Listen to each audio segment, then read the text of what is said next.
संपूर्ण महाराष्ट्रभर सध्या निवडणुकांचं वातावरण आहे।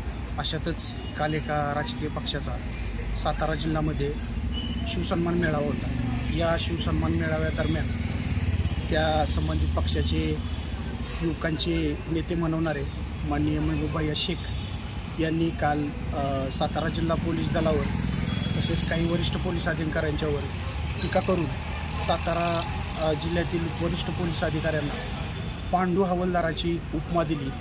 तरी आदरणीय महबूबभाई यांना मला सांगायचं आहे, आम्ही सर्व पोलीस परिवार पोलीस कुटुंबीय म्हणून पांडू हवालदार मूळतः भैया हवालदार होण्यासाठी प्रथमतः तुम्ही पोलीस कॉन्स्टेबल व्हावं लागतं, पोलीस दलामध्ये भरती व्हावं लागतं, त्यानंतर पोलीस नाईक ही पदवी आहे आणि त्यानंतर पोलीस हवालदार ही पदवी मिळते।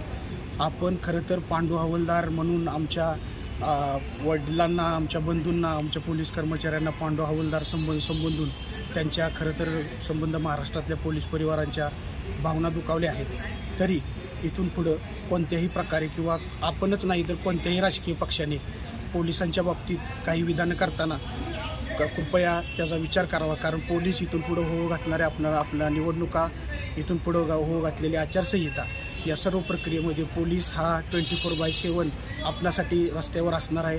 पोलिसांच्या सुरक्षिततेशिवाय आपली एस्कॉर्ट, आपली निवडणूक प्रक्रिया, आपलं कोणतंच राजकीय कार्य पार पडणार नाही। तरी आपणास आम्ही सातारा जिल्ह्यातील सर्व पोलीस परिवार पोलीस बॉईज यांच्या वतीनं सर्वच राजकीय पक्षांना विनंती करत आहे की इथून पुढं आगामी काळात पोलिसांच्यावर, पोलीस दलावर, पोलीस कर्मचाऱ्यांच्यावर, वरिष्ठ पोलीस अधिकाऱ्यांच्यावर कुणीही कोणत्याही प्रकारची टीका करू नये। पोलिसांनाही भावना आहेत आणि इथून पुढं जर पोलिसांच्यावर कोणी टीका करत असेल तर त्यांच्या पाठीमागं पोलीस परिवार म्हणून आम्ही सर्वजण त्यांच्या पाठीशी हक्कानं उभा आहोत, याची कृपया दखल घ्या।